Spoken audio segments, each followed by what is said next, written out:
নাহলে গর্বে কি আর এমনি এমনি গোবিন্দ ব্রহ্মাস্ত্র থেকে রক্ষা করবেন? তোমার দ্বারা ভাগবত প্রকাশ হবে জগতে, তাই গর্ভের মধ্যে গোবিন্দ গিয়ে আর ব্রহ্মাস্ত্র থেকে রক্ষা করলেন। এটা কম কথা, কারণ তুমি আছো বলেই ভাগবত প্রকাশ হবে। কাকে মূল্যায়ন করলেন? পরীক্ষিত মহারাজকে। ভাগবত শুনতে হবে। দেখুন ভাগবতের মহিমায় গঙ্গা যমুনা এরা কি দুই বোন, গঙ্গা যমুনা। গঙ্গা বলে বসলো, দিদি দুই বোন হলেও সৌভাগ্যশালী তুই, কারণ স্বয়ং গোবিন্দ বৃন্দাবনে তোর জলে জলকেলি করলেন, নৌকো বিহার করলেন, স্নান করলেন। যমুনাতেই তো গোবিন্দের, কালিন্দীতেই তো গোবিন্দের লীলা। আমি দুর্ভাগ্যা তোর বোন হয়েও গোবিন্দকে আমি স্পর্শ করতে, তার লীলা তো আমাতে হলো না। এইখানে যমুনা দেবী ভাগবতের মহিমা প্রকাশে বলেছিলেন, যেদিন তোর তীরে ভাগবত কথা হবে, সেই ভাগবত তুই শ্রবণের অধিকারী হবি, সেই দিনই ভগবানকে তুই তোর লীলা সঙ্গী করে পাবি, তোর আনন্দের জন্য পাবি। গঙ্গা প্রতীক্ষায় ছিলেন কবে আমার তীরে বিশুদ্ধ পরমানন্দ স্বরূপা সর্ববেদান্ত সার অমল পুরাণ ভাগবত পাঠ হবে। সেই ইচ্ছাটাও পরীক্ষিত মহারাজ জেনে গিয়েছিলেন। ভক্ত জেনেই তো গঙ্গার তীরে গেলেন। ওই যে গঙ্গার তীরে ছিল সুখমুখ, ভাগবত উচ্চারিত হলো, পরীক্ষিত মহারাজরা শুনলো, সেই সাক্ষাৎ ভগবত। ভগবান বললেন, আগামী নবদ্বীপ লীলায় আমি গঙ্গাকে আশ্রয় করে লীলা প্রকট করব। আগামী গৌর লীলায় আমি গঙ্গাতেই অবগাহন করব, গঙ্গাকেই সন্তরণ করব। এই জন্য প্রভু যেদিন সন্ন্যাসে চলে যান, সেদিন গঙ্গার দিকে তাকিয়ে অনেক কেঁদেছিলেন, গঙ্গা আমি তোমার বুকে কত সাঁতার কেটেছি, সন্তরণ করেছি, সকালের নিয়ে কত খেলেছি, রাসবিলাস করেছি, ক্ষমা করো গঙ্গা, ক্ষমা করো, তোমাকে আর নয়নে দেখবো না, ক্ষমা করো তুমি। অর্থাৎ গঙ্গা দেবীও ভাগবত কৃপায় আজকে গৌরকে বুকে পেলেন। চিন্তা করা যায় বাবা, আজ গঙ্গা দেবীও ভগবানের চরণের চরণামৃতা হয়েও ভাগবত কৃপা না পর্যন্ত ভগবান তার বুকে লীলা করেননি। এই জন্য ভাগবতটাকে প্রতিষ্ঠিত করতে হবে, ভাগবত শ্রবণ করতে হবে। সমস্ত মঙ্গল হলো এই কলিতে কালের কবলিত এই দুর্বাসনা থেকে, স্খলন পতন থেকে, নরকের ঘোর অন্ধকার থেকে বাঁচবার একমাত্র উপায় গ্রন্থ ভাগবতের সঙ্গ গ্রহণ করা, ভাগবত শ্রবণ। মঙ্গল আর কোথায় আছে জানি না, কিন্তু গোপীরা বলেছেন শ্রবণং মঙ্গলা, শ্রবণ করো। এই ভাগবত শ্রবণই তোমার জীবনে একান্ত। একবার জানেন এক অন্ধ, আহা আমি এক মহতের মুখে শুনি বড় প্রীত হয়েছিলাম, হৃদয় বিগলিত কথা। এক অন্ধ ভাগবতকে পূর্ব কোনো সুকৃতি সংস্কারে ভাগবত ভালোবাসতেন। তো ওই এই যেমন চণ্ডীপুর যে এলা পাশের গ্রামে ভাগবত হচ্ছে, তো উনি ওনার বৌমাকে কখনো ছেলেকে হাত জোড় করে অনুরোধ করেন, আমাকে একটু হাত ধরে দিয়ে আয় না, আমাকে একটু দিয়ে আয়, আমি ওখানে বসে 7 দিন পাঠ হচ্ছে, একটু পাঠ শ্রবণ করে, আমি অন্ধ, আমার কাছে তো জগৎ শূন্য, অন্তত ভাগবতের দিব্য আলোক একটু হৃদয়ে ধারণ করি। 2-3 দিন গেল, কিন্তু ছেলেও আর রাজি, তাকে তো আবার নিয়ে গেলে আনতে হবে, ছেলেও রাজি নন। এবং বৌমাও বলল, বাবা আমি এভাবে আপনাকে নিয়ে যেতে আর পারবো না, আমার বিশ্রাম আছে, আমার সংসার কাজ আছে। অন্ধ কাঁদছে আর বলছে, ভাগবত তুমি নেবে না আমায়? তোমার অমৃত হরি কথা আমাকে কৃপা করবে না? তবে হ্যাঁ, শুনেছি যে পথ চেনে না তুমি তাকে পথ দেখাও ভাগবত। উনি একাই বেরিয়ে পড়েছেন, একাই বেরিয়ে পড়েছেন অন্ধকারের নিশিত রাত্রে। বেরোতে বেরোতে কি হয়েছে জানেন? বেরোতে বেরোতে এক কুয়োর মধ্যে, শুকনো কুয়োর মধ্যে পড়ে গেছে। পড়ে গিয়ে বললেন, প্রভু এই অন্ধ আতুর আমি চেয়েছিলাম একটু ভাগবত অমৃত আস্বাদন করে এই তাপিত হৃদয়টা শীতল করবার জন্য। গোবিন্দ চিন্তা করলেন, আজ যদি ওকে বঞ্চিত করি, ভগবানের অবমাননা হবে, ভাগবতের অবমাননা হবে। স্বয়ং ভগবান আজ ব্যাস হয়ে, আজকে ব্যাস কর্তা হয়ে ওর মধ্যে এসে বললেন, আপনি ভাগবত শুনতে চান না, আপনি পড়ে গেছেন, আমার হাতটা ধরুন। হাতটা ধরার পরে আজ বললেন, আমি ব্যাসপীঠে ভাগবত প্রবচন করি, আপনি এখানে বসুন, আমি আপনাকে ভাগবত শ্রবণ করাচ্ছি। সেই ভাগবত শ্রবণ করিয়ে ভাগবত অমৃত আস্বাদন করে নিজে হাত ধরে তাকে আবার গৃহে ভগবানই পৌঁছে দিলেন। ভাগবত ভাগবত মুখী যে একদিনও এক পাও ভগবান, গুরু মহারাজ বলেছিলেন একদিনের সাধুমুখে হরি কথা। আপনার জীবনে আর যদি ভজন নাও হয়, এই একদিনের হরি কথা কোনো না কোনো জন্মে আপনাকে গোবিন্দ চরণে প্রেম ভক্তি পাইয়ে দেবে। একদিনের হরি কথা, একদিনের হরি কথা তোমাকে পাইয়ে দেবে। আমার সেই কথাটা মনে হয় ভাগবত শ্রবণের জন্য বারবার মনে হয়। একজন বাজার করতে যাচ্ছেন, আর ওই যে এখন অটো টটো আছে, সেই অটো উঠে যাচ্ছেন, অটোর পিছনে দেখবেন মাঝে মাঝে বিজ্ঞাপন মারা থাকে। সেই বিজ্ঞাপনে দেখলেন বৃন্দাবন থেকে আগত অমুক ভাগবত প্রবক্তা অমুক স্থানে ভাগবত পাঠ করবেন আজ বেলা 3টে থেকে। উনি কি করেছেন জানেন? বাজারের থলেটা ওখানেই ফেলে দিলেন। ফেলে দিয়ে উনি উল্টো গাড়ি ধরে যে গ্রামের কথা বলা হয়েছে চললেন। বিকাল 3টায় পাঠ। উনি চলতে চলতে তখন তাকে 2:50 বেজে গেছে, আর আধা ঘন্টা। কোন পথ উনি চেনেন না। যেতে যেতে যেতে সেই গ্রামে পৌঁছালেন, কিন্তু গ্রামে কোথায় ভাগবত হচ্ছে জানতে গিয়ে 3 রাস্তার মোড়ে গিয়ে উপস্থিত হলেন। 3 রাস্তার মোড়ে কি করে বুঝবেন কোন দিকে যাব? সঙ্গে সঙ্গে দেখলেন একটি সত্য ঘটনা আমি রামানন্দ স্বামীজির মুখে শুনেছিলাম প্রবচনে। সামনে একটা ঘর দেখে, সুন্দর সাজানো গোছানো পরিপাটি ঘর থেকে ঢুকেই পড়েছে। আসলে ঘরটা ছিল এক পতিতা, এক পতিতা দেহপুজীবিনীর ঘর দেখেই বলছেন, মা মা একটু বলে দাও না, ভাগবত হচ্ছে এই 3 রাস্তার মোড়ে, আমি রাস্তা নির্ণয় করতে পারছি না, দিগদর্শন করতে পারছি না, বলে দাও না ভাগবত কোন পথে যাব। আচ্ছা, ওইখানে অনেকেই তো আছে, মদ আছে, আরো লোকজন আছে। হ্যাঁ, তিরস্কার করে বললেন, বেটা মূর্খ, যাকে জিজ্ঞাসা করবার আর জায়গা পেলে না, প্রবেশের জায়গা, যাও ওই ডান দিকে যাও, ওই দিকে ভালো, যাও ডান দিকে যাও। তিরস্কার করে বলে দিল, কিন্তু ডান দিকটা সত্য সত্যই বলেছে, ভুল বলে। ওই যে বললো যাও, হ্যাঁ, তোমার কাণ্ডজ্ঞান জ্ঞান নেই, তোমার চেতনা নেই, কোথায় ঢুকেছো, কার কাছে জিজ্ঞেস করছে, কোথায় যাও, ওই ডান দিকে যাও। ডান দিকে গেলেই বসলেন, ভাগবত শুরু হলো। এত প্রীত হলেন 3 দিন পাঠ শুনে। 3 দিন বাড়ির কথা, ওখানে প্রসাদ, ওখানেই থাকা, পাঠ শুনে 3 দিন পরে যখন যাচ্ছেন তখন বললেন, ওকে একটা প্রণাম করে যায়। ওই যদি ডাইনে না বলে বামে বলতো তাহলে আমার ভাগবতে যাওয়া হয়তো হতো, কিন্তু বিলম্ব হতো। আমি শুরু থেকে শুরু করতে পারতাম না। ভক্তরা কৃতজ্ঞ হয় জানেন, ভক্তরা কখনো অকৃতজ্ঞ। কৃতজ্ঞতা ভক্তের, ভক্তির একটা গুণ। যার ভিতরে কৃতজ্ঞতা নেই সে ভক্ত হতে পারে না। উনি পতিতা জেনেও প্রণাম করতে গিয়ে দেখেন ঘর শূন্য। ওনার যে পরিচারিকা সে বললেন উনি একদিন আগে মারা গেছেন। এই মারা যাওয়ার পরে ওখানে দাঁড়িয়ে চোখের জলে প্রার্থনা করলেন, প্রভু উনিই তো আমাকে ভাগবতের পথ নির্ণয় করলেন, ওনার সদ্গতি করে দিও। কোন ভক্তের প্রার্থনা যদি কারো উপরে চলে যায়, কোন ভক্তের প্রার্থনা যদি কারো উপরে অর্পিত হয়, কি ঘটলো জানেন? ওর জীবাত্মাটা প্রথমে যখন যমরাজ বিচারের খাতা দেখতে বললেন, চিত্রগুপ্তকে বললেন, প্রভু এ তো পতিতা, দেহপুজীবিনী, এর কোনো স্বীকৃতি, কোনো পুণ্য নাই, তবে প্রভু একটা লাল কালির দাগ দেওয়া আছে। ইনি কালি দিয়ে তিরস্কার করে একজনকে ভাগবত পথের নির্দেশ দিয়েছিলেন। চিত্রগুপ্তের মাথা খারাপ হয়ে গেল, বলি এই সংবিধানে আমার জানা নেই যে কেউ কাউকে ভাগবত পথের নির্দেশ করলে ভাগবত হচ্ছে ওখানে এই পথটা দেখিয়ে দিলে তার কি কল্যাণ হয়। চিত্রগুপ্তকে বললেন, না তোমার জানা আছে না আমার, এর মই সংবিধান সব আমরা জানি না, তবে ব্রহ্মার কাছে চলো, যেটা হয়। ব্রহ্মা বললেন,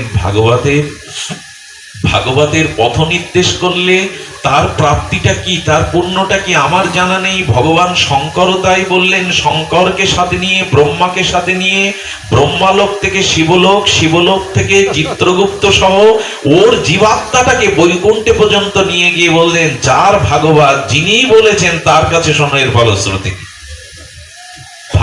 ভগবান তো অভিন্ন, ভগবানের কাছে তিনি সংবিধান রচনা করেছেন, ভাগবতের শোনো। গোবিন্দ বললেন ভাগবতী শ্লোকটা দেওয়া আছে, শ্রুত, পঠিত, অনুমোদিত, আদৃত। আরে বাবা, কি শব্দ দিয়েছেন! বলে শ্রুত, পঠিত, আদৃত বা অনুমোদিত, সত্য পুনতি। আরে বাবা বলছেন ভাগবত যিনি পাঠ করেন ভাগবত যিনি শ্রবণ করেন, পঠন পাঠন অনুমোদন। আপনি পাঠ শুনে যাচ্ছেন, সুদীপদা যাচ্ছে, অন্য দাদারা যাচ্ছে, বলে কোথায় গিয়েছিলেন? বলে ওই যে বাড়িতে ভাগবত হচ্ছে না, ভাগবত শুনতে গিয়েছিলাম। বললেন আহা, আমারও খুব ইচ্ছা ছিল কিন্তু যাওয়া হয়নি। ভাগবত বড় ভালো জিনিস, এই যে আদর করে দিল। ভাগবত বলো ভালো জিনিস, এটা কি করলো? এটা অনুমোদন দিয়ে দিল। আমারও খুব ইচ্ছা ছিল কিন্তু আজ আর কার্যান্তরে যেতে পারিনি। ভাগবত খুব ভালো, এটা অনুমোদন করলো। বললেন যিনি শ্রবণ করলেন, যিনি পাঠ করলেন, রাস্তায় যিনি অনুমোদন করলেন। আর একজনের সাথে দেখা, দাদাজি কোথায় গিয়েছিলেন? তো ভাগবত শ্রবণে গিয়েছিলাম জিয়ালাতে। তখন বললেন আহা, আমার বড় দুর্ভাগ্য, ভাগবত এত আদরণীয় বস্তু, যদি একটু শ্রবণ করতে পারতাম, একটু আদর করে দিল। গোবিন্দ বললেন শ্রুত পঠিত অনুমোদিত বা আদৃত, এর আদর করলেও, একে অনুমোদন করলেও তারা সত্য পাপ মুক্ত হয়ে ভগবানের চরণ পেয়ে যাবে, প্রেম পণ্য পেয়ে যাবে। আশ্চর্য না? ভগবানকে যে আদর করে, রাস্তায় যেতে গিয়ে অনুমোদন করে, পাপ মুক্ত হয়ে সেও গোবিন্দ চরণ পেয়ে যায়, গোবিন্দ চরণ পেয়ে যায়। এই জন্য বললেন শ্রবণ মঙ্গলং, ভগবত কথা শ্রবণ করা। আমি দুটো বিষয় বলেই পাঠ, 2.5 ঘন্টা বলেছে বলে যে করবো, অত্যাচার করবো না আপনাদের শীতের রাত্রে। এইটুকু বলবো, 2 ভাগবত সঙ্গে করান সাক্ষাৎকার। এক ভাগবত শাস্ত্র, আর একটা হলো ভক্ত ভাগবত। তো লক্ষ্য করুন যে এখানে এই ভাগবতের মহিমা অনন্যভাবে বলা আছে। আমরা যদি একটু শুনি, একজন যেতেন না, স্ত্রী স্থূল খায়, একজনের স্ত্রী না স্থূল খায়, মানে মা আবার কিছু রাগ করো না, কোনো মায়েরা বাবারা তো খুব মোটা হয়। মোটা মানুষদের আবার একটা সমস্যা হলো, স্থূল হয়ে গেলে কোথায় বসতে তাড়াতাড়ি ঘুম হয়, মানে ঘুম লেগে জেগে আসে। তো স্বামী বললে সারা জীবন তো নড়লে না, ওই পাড়ায় ভাগবত হচ্ছে, একটু যাও, ওই পাড়ায় ভাগবতের ছোট যাও। আমি ভাগবতে যাই না, কারণ আমার ঘুম আসে। আমি আজ পর্যন্ত কোথাও যাইনি, ওটার এই জন্মে হবে না, কারণ গেলেই আমার ম্যাজিকের মতো ঘুমায়, গেলেই ম্যাজিকের মতো ঘুমায়, স্থূল খায়। লক্ষ্য করুন। তো তখন বলছেন আরে যাও না। আর স্বামীর অনুরোধে বারবার ঠেলে পাঠালো বটে, কিন্তু যখন গেছেন তখন পাঠক ঠাকুর আসেননি। পরিচালক তো থাকে, পরিচালক বললেন আসুন আসুন আসুন, সবাইকে ডাকে। তো উনি মনে করলেন এই ভাগবত, আসুন আসুন, এই হলো শুরু হয়ে গেছে। এরপর উনি বলছে সকলে বসুন বসুন, উনি বললেন বলে এও ভাগবত, ও তো আর জানে না ইতিপূর্বে ভাগবত কি। বসুন বসুন, যেই বসেছে ওর নিয়ম কি, চোখ বন্ধ করেছে। এর মধ্যে 1 ঘন্টা, ওরা তো আমাদের মতো 2.5-3 ঘন্টা বলে না, 1 ঘন্টা ভাগবত বলে উঠে চলে যাচ্ছেন। উঠে চলার পর যখন লোকজন ভিড় ভাট্টা কথা বলতে শুরু করেছে, উঠছে, তখন ওনার ঘুম নিদ্রা ভেঙেছে। তখন আবার পরিচালক বললেন এবার বাড়ি ফিরে যান। কি শুনলো? আসুন বসুন আর বাড়ি চলে যান, ফিরে যান। এই হলো ওর ভাগবত। তো শুনে গেছে। স্বামী বলছে কি শুনলে গো? আজকে প্রথম গেলে জীবনে। বলে ধূপ সাই, তোর এই 3টেই কথা, আসুন বসুন আর বাড়ি ফিরে যান, এই 3টে। বললেন বুঝতে পেরেছি। মনে মনে বললেন কি ভাগবত শুনেছে? বুঝতে পেরেছি। তবে শোনো, এটা মন্ত্র, এটাকে হালকা চোখে দেখো না। আসুন বসুন আর বাড়ি ফিরে যান, এটা মন্ত্র। তুমি যতক্ষণ ঘুম না আসে এই 3টে জপ করো, এতে তোমার কল্যাণ হবে, এতে তোমার পূর্ণ হবে। আসুন বসুন আর বাড়ি ফিরে যান। এই রাত দুপুর বেলাও পর্যন্ত সেদিন আর না ঘুমিয়ে বলছেন মন্ত্র তো কখনো জপিনি, একটু আসুন, একটু থেমে থেমে বসুন। এই যে আসুন বলেছে, চোর আর কি করেছে, শিক্ষুড়ে কেবল গলা ভেতরে পুরে দিয়েছে। যেই গলা ভেতরে দিয়েছে সঙ্গে সঙ্গে উনি বলছেন আসুন। সর্বনাশ, ইনি তো ঘুমিয়ে, ইনি তো দেবী, ইনি তো দূরদৃষ্টি সম্পন্না। আমি ঢুকছি পেছন দিয়ে, উনি ঘুমিয়ে পড়ে পেছনে চোখ আছে। এ দেবী, এ অন্য কেউ না। মা গো মা, হ্যাঁ, উনি তো চোখ বুঝে আসুন, আবার পরেক্ষণে বসুন। বলে সর্বনাশ, এ তো সর্বজীবে ভগবত দর্শন। চোর কেউ যে বসতে বলে ঘরে ঢুকলে, তো সাধারণ না, মঙ্গলময়ী মা, চিন্ময়ী মা, হ্যাঁ, এরপরে কি বলে দেখুন। এবার যখন বসেছে তখন বলেন এবার ফিরে যান। যেই বলে যে ফিরে যান, চরণে পড়ে বললেন, মা এই চরণ যখন পেয়েছি আর ফিরে যাব না মা, আর জীবনে তোমার ঘরের দিকে আর এই দৃষ্টি দিয়ে। এই তাড়াহুড়ো করে চিৎকার করতে স্বামী এসে লাইট জ্বালো, কি হয়েছে পুরো ঘটনা চোর খুলে বললো, দেখুন ইনি সাধারণ নন, আমি চোর হয়ে ঢুকলাম, বলছেন আসুন বসুন, আবার বলছেন ঘরে ফিরে যান। যান। হ্যাঁ, সঙ্গে সঙ্গে চোর বলছে, মা জীবনে এই বাড়ির দিকে আর কোনোদিন আর কাউকে বলবো না ওই বাড়িতে তোরা চুরি করবি।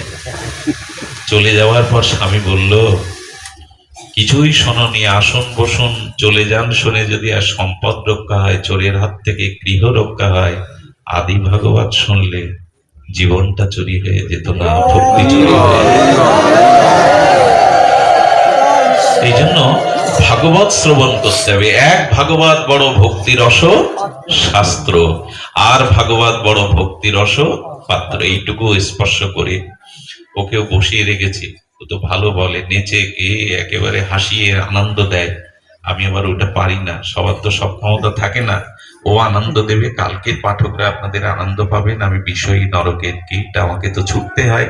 আমি সামান্য একটু ভক্ত ভাগবতের কথাটা বাকি আছে। এক ভাগবত হলো রস শাস্ত্র, আর এই ভাগবত না হলে কিন্তু 17 পুরাণেও 5 লক্ষ শ্লোকেও বেদ বেদান্তের দ্বারাও ব্যাসদেব শান্তি পেতেন। কতটা সকলের জানা। 4 বেদ, ষড়দর্শন, এমনকি 17খানা পুরাণ, মহাপুরাণ ভাগবত 18 পুরাণের মধ্যে 17খানা পুরাণ, সবকিছু মহাভারতের 1 লক্ষ স্রোত, মোট পুরাণের 5 লক্ষ স্রোত, তার মধ্যে 1 লক্ষ মহাভারতে, সবকিছু বলার পরেও ব্যাসদেব শান্তি পায়নি। নারদজি তার গুরুদেবী বলেছিলেন, মানুষের মুখে যদি হাসি না থাকে, ওইটুকু বদনে যদি হাসি না থাকে, তবে সমস্ত দেহটাকেই আধারে ভরে যায়, প্রসন্নতা থাকে না, অপ্রসন্নতা থাকে। তো তুমি সব প্রকাশ করেছো, কিন্তু ভগবানের হাসিটুকু অর্থাৎ তার দিব্য লীলাটুকু প্রকাশ করনি। তুমি ভাগবত লীলা প্রকাশ করো, ব্রজ লীলা প্রকাশ করো। এই জন্য ভাগবত হলো সমস্ত পুরাণের সর্ববেদান্তের সার। এই ভাগবত রচনার পরে, ব্যাপ্তি হওয়ার পরে ব্যাসদেব পেয়েছিলেন পরম শান্তি। এই জন্য ভাগবত শুনুন, ভাগবত শুনুন। দেখবেন দেখবেন ভাগবত পাঠের এই মহিমাটা কলিযুগে এত বেশি কেন? এর কারণ হলো যে ভাগবত শ্রবণই আমাদের আত্মিক কল্যাণ, পারমার্থিক কল্যাণ, প্রেম ভক্তি পাওয়ার একটা পরিপূর্ণ সুব্যবস্থার মধ্যে কালের হাত থেকে, করালের হাত থেকে, বিষয়ের হাত থেকে রক্ষা পাওয়ার এই রসব্রহ্ম স্বরূপ অমল পুরাণ শ্রীমদ্ ভাগবত। আরেকটি হলো ভক্ত ভাগবত। অনেকেই ভক্ত ভাগবত মানেন, এমনি ভাগবতকে গ্রহণ করেন না। আবার গ্রন্থ ভাগবতকে মানেন, অথচ ভক্ত ভাগবতকে মানেন না। এদের জীবনে একটা ডানা থাকে না, একটা পাখা থাকে না। এই জন্য ঠাকুর মশাই কি বলেছেন, কৃষ্ণ ভক্ত সঙ্গ করি, কৃষ্ণ ভক্ত অঙ্গ হেরি, শ্রদ্ধান্বিত শ্রবণ কীর্তন। যার অনুভূতি আছে, ভজন আছে, তার দিকে তাকিয়ে ভাগবত শোনো। কেন? ওই শুদ্ধ ভাগবতের হৃদয়ে যে ভজন অনুভূতি আছে, দৃষ্টির মধ্যে তোমার হৃদয়ে সেটা সংক্রামিত হবে, তোমার ভেতরেও সেটা জেগে উঠবে। তাই কৃষ্ণ ভক্ত সঙ্গ করে ভাগবত শ্রবণ করতে বলেছেন। সাতাং প্রসঙ্গনাম বীজ সংবিদ ভবন্তিরিত করণ রসায়না কথা তর্য সনাত দাস্য অপবর্গ বর্তমানি শ্রদ্ধার অতিভক্তি ক্রম বিশ্বদি। শতাং প্রসঙ্গনাম অর্থাৎ ভাগবত ভক্ত আর ভাগবত গ্রন্থ রসশাস্ত্র, এই দুটো একত্রিত করে শুনতে হবে। আমরাও তো সেটা পাচ্ছি আজ, ভাগবত গ্রন্থ ভাগবত এবং ভক্ত ভাগবতের সান্নিধ্য পেয়েছি। ভক্ত ভাগবত না হলে কিন্তু আমাদের বিজয়, আমাদের আত্মকল্যাণ, আমাদের পরাভক্তি লাভ হবে না। তার একটা অভিনব কথা, যেটা ইতিপূর্বে প্রকাশ আমি করিনি কখনো, সেই কথাটি হলো, অর্জুন কুরুক্ষেত্রের জয়ের পরে সমস্ত বিজয় গৌরবগাথা সমাপন করেছিলেন, অঞ্জলি দিয়েছিলেন শ্রীকৃষ্ণের চরণে। বলেন, হে কেশব, হে জনার্দন, হে পরাৎপর, অখিল নিখিল পরাৎপর, পরম ব্রহ্ম, হে ভগবান, তোমার চরণে সঁপে দেওয়ার কারণে আজ পাণ্ডবদের আমাদের বিজয়। শ্রীকৃষ্ণ হেসে বললেন, এটা ঠিক নয়, এটা পরিপূর্ণ সত্য নয়। কি তাত্ত্বিক কথা গোবিন্দ বলে বসলেন।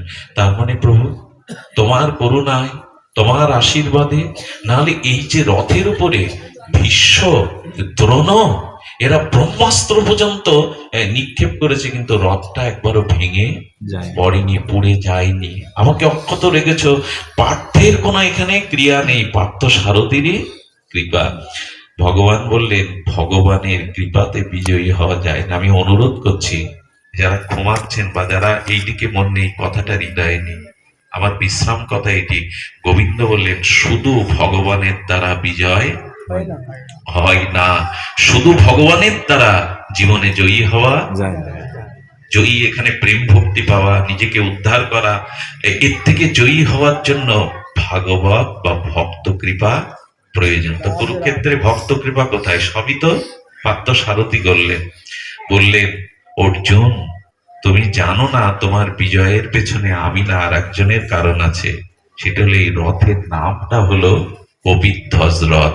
তোমার রথের উপরে যেখানে পতাকা আছে ওইখানে পরম ভাগবত হনুমানজি বসেছিলেন বলে। আশ্চর্য না? স্বয়ং গোবিন্দ বললেন ভগবানের সাথে যদি ভক্ত কৃপা না হয় এ জগতে কেউ বিজয়ী হতে পারে না। ভক্তি ভগবান দেন না, ভক্তই দেন। আপনারা জানেন যে হনুমান কিন্তু ওই কপিধ্বজ মানে ধ্বজার উপরে বসে বসে উনি অর্জুনের বিজয় গৌরব রচনা করেছিলেন। ভক্ত যদি না থাকে, শুধু ভগবানের দ্বারা বিজয়। কত বড় সিদ্ধান্ত এলো, কত বড়। কেন জানেন? একদিন হনুমান যে কদলী বৃক্ষ, হনুমান তো একটু কলা ভালোবাসে, প্রভুর জন্য ফুল বাগান আর কদলী বৃক্ষ লাগিয়েছে। অর্জুন ঘটনাক্রমে কৃষ্ণের মালা দেবে বলে, পূজা দেবে বলে ওই বাগানে ঢুকেছে। এই প্রথম অর্জুন আর হনুমানের সাক্ষাৎকার। দুজন ভক্ত জগতে শ্রেষ্ঠ, এদের একটু মহিমা শ্রবণ করি। অর্জুন যখন যাচ্ছে, হনুমানের হচ্ছে কে তুমি? বললাম কৃষ্ণ সখা অর্জুন। বলে এই জন্য যেমন গুরু তেমন অর্জুনকে পেয়ে হনুমান বলছেন আজ একটু আনন্দের দিন, একটু বাজিয়ে নেওয়ার দিন। বলে তোমার কৃষ্ণ তো চোর, তোমার প্রভু ওই ননি চুরি থেকে শুরু করে, বসন্ত চুরি থেকে শুরু করে চোর। তো চোরের শিষ্য চরিত হবে। ফুল তুলছ তো আমাকে বলেছে বাগান আমার। প্রভুর যে স্বভাব, তোমার একটু মানে বাজিয়ে নিচ্ছে। অর্জুনের খারাপ লাগলো না কথাটা? তখন বলছেন আমি কৃষ্ণ পূজার জন্য নিচ্ছি, ভগবানের জন্য কিছু নিলে সেটা চুরি করা। বলে না, চুরি করা হয় না, না বলে নেওয়াই চুরি। কৃষ্ণের জন্য নিচ্ছে, এতে কি আর হনুমানের আপত্তি থাকতে পারে? কিন্তু দুই ভক্ত এক জায়গায় হলে রসকথায় তো মেটে যায়। সঙ্গে সঙ্গে বলছেন আচ্ছা আপনার পরিচয়? আমার পরিচয় দেখুন, নিজের পরিচয় দিচ্ছেন, আমি রঘুপতি রামচন্দ্রের দাসানুদাস হনুমান। বলেন এই জন্য তোমার প্রভুরও কীর্তি আমার জানা নেই? নিজে ভগবান হয়েও সেতু বাঁধতে হলো। স্বয়ং ভগবান হলেও বানরদের দ্বারা সেতু বেঁধে লঙ্কায় যেতে হলো। আমার প্রভু হলে সেতু বাঁধতে হবে কেন ভগবানের? উনিও সুযোগ পেয়ে গেছেন। নিজ ইষ্টের প্রতি একটা দৃঢ়তা থাকতে হয়। কখনো ইষ্ট নিন্দা, গুরু নিন্দা শুনবেন না, কিন্তু এটা নিন্দার ছলে স্তুতি করা হচ্ছে। যখন বলছেন দেখো আমার ভগবান কৃষ্ণ ওই এক তীরের দ্বারাই ওরকম 10-12টা 100টা সেতু করে দিতে পারত। হনুমান তখন বলছেন তোমার কৃষ্ণ এরকম সেতু করলে বানের দ্বারা এক হনুমানের ভার সে সেতু বইতে পারত না, ও দুমড়ে মুচড়ে পাতালেই প্রবেশ করত। তখন হচ্ছে প্রভুর দরকার নেই, আমি তীর দিচ্ছি, আমি তীরে সেতু করে দিচ্ছি, যদি তুমি উঠলে ভেঙে যায় আমি এমুক আর কাউকে আমি আত্মহত্যা করব। উনি তো কম বীর না, অর্জুন তো বিশ্ববিজয়ী। সঙ্গে সঙ্গে উনি তীর নিক্ষেপ করলেন ভগবানের নাম করে। হনুমান তখন বললেন প্রভু তুমি আমার গায়ে অযুত শক্তি দিয়ে দাও, আমি হাঁটতে রাজি নই, আমি তোমার চরণের দাস। এই সমস্ত লোমকূপে, সমস্ত পর্বত পাহাড়ের এত পরিমাণে প্রহার মানে ভারী হয়ে গেল, ওই সেতুতে উঠলেই দুমড়ে মুচড়ে সেতু সত্যিই পাতালে গেল। হনুমান বলছেন শুরু হোক, তুমি বলেছিলে আমি মুখ দেখাবো না। অর্জুন এত ভগবানের প্রতি একটু একটু প্রদান নিতে হয়ে বললেন, এই মুখ সত্যি আমি তোমার পরিচয়, আমি তোমার নাম করেই তো। হ্যাঁ, সঙ্গে সঙ্গে আগুন জ্বালাতে গেছে, আগুন জ্বালিয়ে যে ঝাঁপ দিতে দেবে হনুমান তখন বলছে সর্বনাশ, এ তো একটু ভক্তের সাথে সঙ্গ করতে গিয়ে আমি বাদিয়ে দিলাম। বললো তোমার মরা লাগবে না, আমি মেনে নিয়েছি। বলে তুমি মানলে হবে, আমি তৃতীয় পাণ্ডব অর্জুন, আমার বাক্য অগ্নির মতো। গোবিন্দ দেখলেন এ তো সর্বনাশ হতে বসছে। গোবিন্দ ব্রাহ্মণের রূপ ধরে বলছে, রাখো রাখো, একজন হাত টানছো, একজন আঙুলে ঝাঁপ দিচ্ছ, কারণটা আমায় বলো। বৃদ্ধ ব্রাহ্মণ পেয়ে একটু সম্মানের সহিত দুজনে স্ত্রী দিয়ে ঘটনা বললে, বলল আচ্ছা তুমি যখন অর্জুন প্রতিজ্ঞা করেছিলে তোমাদের দুইজনের মাঝে অন্য কেউ তৃতীয় ব্যক্তি ছিল? বলে না। বলে তাহলে তো বিচার মেনে নেওয়া যাবে না, কারণ দুইজনের মধ্যে যদি মাঝখানে মধ্যস্থকারী বিচারক না থাকে তাহলে এটা তো মেনে নেওয়া যায় না। আচ্ছা আমার একটা প্রস্তাব দেখো তো মাথায় লাগে কিনা। কি প্রস্তাব? আমি সাক্ষী থাকছি, অর্জুন এইবার তুমি তীর দিয়ে সেতু তৈরি করো, এবার যদি হনুমান উঠলে ভেঙে পড়ে তাহলে আমি সাক্ষী থাকছি। তখন হনুমান বললে বাঁচালেন, বাঁচালেন আমার, ওর মরার হাত থেকে বাঁচালেন আমার। এবার অর্জুন আবার তীর নিক্ষেপ করেছে, হনুমান আবার অযোধ্যা রামচন্দ্রকে স্মরণ করে বল হয়ে গোবিন্দ কি করলেন জানেন? বাইরের তীরে ব্রাহ্মণ বেশে দাঁড়ালেন বটে, কচ্ছপের রূপ ধরে গোবিন্দ সেই সেই সেতুটা নিজের মাথায় করে নিয়ে নিলেন। কারণ এই ভার, ভক্তের ভার বহন করার ক্ষমতা ভগবান ছাড়ার কার আছে? হনুমান যখন পা দিলেন দেখলেন সেতু আর দমে না। উনি বললেন একমাত্র আমার উপাস্য তত্ত্ব রঘুবেন্দ্র রাম ব্যতীত এই ভার বহন করার ক্ষমতা কারণে উনি জলের তলে তাকিয়ে দেখলেন রামই কৃষ্ণ রূপে সেই সেতুটা মাথায়। প্রভু ক্ষমা করো, প্রভু ক্ষমা করো, আমি চিনতে পারিনি, বুঝতে পারিনি। আমার এই দিনই হনুমানকে বলেছিল প্রভু আমি তোমার, তুমি বর দিতে চাও, আমাকে একটা বর দিতে চেয়েছো, তবে এই বর দাও আমি তোমার মুখে তোমার সাথে সাধু সঙ্গ করতে চাই। বললেন সেই দিনই হবে, কুরুক্ষেত্রে দাঁড়িয়ে রথের উপরে যেদিন অর্জুনের সাথে আমার সঙ্গ হবে সেদিন তুমিও সেখানে থেকো। বলে যেতে পারি যদি তোমার সাথে সঙ্গ হয়, তোমার গুণগাথা আলোচনা হয়, সেদিন আমি ওইখানে থাকবো, আর সেই দিন অর্জুনকে আমি সহযোগিতা করব। আমার বলবার অভিপ্রায় এই যে শুধু ভগবান হলে বিজয় আসবে না, ভক্তের কৃপা চাই। এই হলো ভক্ত ভাগবত, গ্রন্থ ভাগবতের এই শুধু ভক্তগণ। আজকের এই বাড়িতে একটা আলাদা পরিবেশ সৃষ্টি হয়েছে, সেটা এরই মহিমা। ঘর ছাড়া হয়ে, আত্মীয় স্বজন ছাড়া হয়ে পড়ে আছে আপনাদের দুয়ারে। আমি একটু বলি, মানুষের জীবনে ত্রুটি বিচ্ছুতি যদিও হয়, দেখুন তো সনাতন ধর্মে এমন একজন মানুষের আজ প্রয়োজন আছে কিনা। আমি অবাক হয়েছি যে আপনাদের যাদের দেখছি আমরা, বাংলাদেশের বিশেষ করে আমাদের দক্ষিণাঞ্চলের বিদগ্ধ মানুষ যাদের একত্রিত করা সব সময় সম্ভব নয়, ও ডেকে ডেকে আর সবাইকে একত্রিত করেছে। দেখুন ফুল গাছে ফুটতে পারে, সব ফুল মালা হয় না, সুতা লাগে। ও যেন সুতার মতো করে আমাদের আজ এক বেলায় গেঁথে দিল। এটা ওর জন্য প্রার্থনা করবেন, ওর জন্য প্রার্থনা করবেন। সর্বস্ব ছেড়ে দিয়ে পড়ে আছে আমাদেরই মাঝে, আমাদেরই কাছে। স্ত্রী নেই, পুত্র নেই, ঘর সংসার ছেড়ে এমন একজন সৈনিকের দরকার আছে ধর্মে, এমন একজন মানুষের দরকার আছে। সমালোচনা বাইরে দিয়ে করা যায়, কিন্তু বিচার করতে হয় বিবেক দিয়ে, ভেতর দিয়ে। সবাই সেটা পারে না।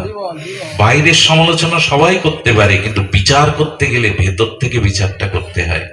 তো আপনাদের কাছে অনুরোধ করব, যিনি আজ তার চরণাশ্রিত শিষ্যগণে অনুষ্ঠানের আয়োজন করেছেন, আমি তাদের কি বলবো। এক প্রবচনে বলেছিলাম ভাগবত পাঠ করলে গয়ায় পিণ্ডদানের থেকে বেশি মহিমা। আপনাদের মনে আছে যে কি যেন আমাদের ধুন্ধুলি না, ধুন্দরিকা, গোকর্ণ উপাখ্যান, হ্যাঁ মনে কর, গোকর্ণ উপাখ্যানে গয়ায় পিণ্ড দিয়েছিল। হ্যাঁ, গয়ায় পিণ্ড দিয়েও আত্মা, কি মর্মান্তিক সিদ্ধান্ত বলুন তো। অর্থাৎ মৃত ব্যক্তির উদ্দেশ্যে যদি গৌর গোবিন্দের সেবা, বৈষ্ণব আরাধনা হয়, শ্রীমদ্ ভাগবত পাঠ হয়, সেটা গয়ায় পিণ্ড দানের থেকে মহিমাপূর্ণ, গয়ায় তর্পণের থেকে মহিমাপূর্ণ।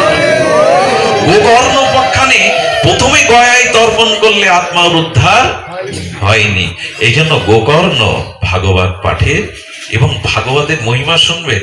একটা বাঁশ, 7টা গিরো বাঁশ একটা পুঁতে দিয়েছিল ভাগবতে, 7টা গিরো বিশিষ্ট একটা বাঁশ পুঁতে দিল। এক এক দিন পাঠ হয়, ওই পাঠ সমর্পণ এক একটা গিরো ফেটে যায়। তার মানে তার সপ্ত পুরুষ এক এক দিনে উদ্ধার হচ্ছে সমর্পণে, সপ্ত পুরুষ উদ্ধার হচ্ছে। এবং এই ভাগবত যারা শ্রবণ করেছিল, স্বয়ং ভগবান বৈকুণ্ঠের পুষ্পরথ নিয়ে এসেছিল যে ওদের আত্মাটাকে নিয়ে যাওয়ার জন্য। এটা ভাবা যায়, যেখানে কারো উদ্দেশ্য ভাগবত পাঠ হয়, তার পূর্বপুরুষকে গোবিন্দ নিজে বৈকুণ্ঠে রথ চড়িয়ে নিয়ে যায়। শ্রোতাদেরও নিয়ে গিয়েছিলেন, যারা প্রকৃত শ্রোতা তাদেরও নিয়ে গেছিলেন। তাই আজকের অনুষ্ঠানে যারা ঐকান্তিক ভাবে এত কষ্টার্জিত অর্থ ব্যয় করে শ্রম দিয়ে অনুষ্ঠান করেছেন, এটা বৃথা যায় না। পূর্বপুরুষের উদ্ধার এবং আত্মকল্যাণ এর দ্বারাই প্রকৃত সাধিত হয়। এবং আমার মনে হয় কি জানেন, পূর্বপুরুষ উদ্ধারের আগে ভাগবত না, আমার মনে হয় পূর্বপুরুষ উদ্ধার হয়ে যাওয়ার পরে আশীর্বাদ করলে কেবল তবে ভাগবত দেওয়ার সৌভাগ্য জন্মায়। হ্যাঁ, পূর্বপুরুষ উদ্ধার হওয়ার পরে আশীর্বাদ দিলেই কেবল ভাগবত দেওয়ার প্রেরণা হয়। এই অঞ্চল জেগে উঠুক। জেয়ালা চণ্ডীপুরে হয়ে গেল সপ্তদিন। আপনারাও, আমি একটা অনুরোধ করব, কলিযুগের মানুষকে এগিয়ে নেওয়ার জন্য ভাগবতটা খুব হওয়া দরকার। আমাদের প্রয়োজন সামনের একটা দিক দর্শন, এটা দরকার। আপনাদের কল্যাণ হোক, আপনাদের মঙ্গল হোক। বন্ধুকে দিয়ে, আমাদের অরুণদাকে দিয়ে, সমবেত সবাই যদি একটু কীর্তন হতো, একটু কীর্তন রস, আমাদের প্রেমানন্দ আছেন, একটু কীর্তন রস যদি আস্বাদন হয়। অধিবাস আছে, এই জন্য কীর্তনটা দীর্ঘ করা উচিত হবে না, তবে পাঠ কীর্তনটা একটু হওয়া উচিত। আসো বাবা, আমি একটা প্রার্থনা জানাচ্ছি আপনার কাছে।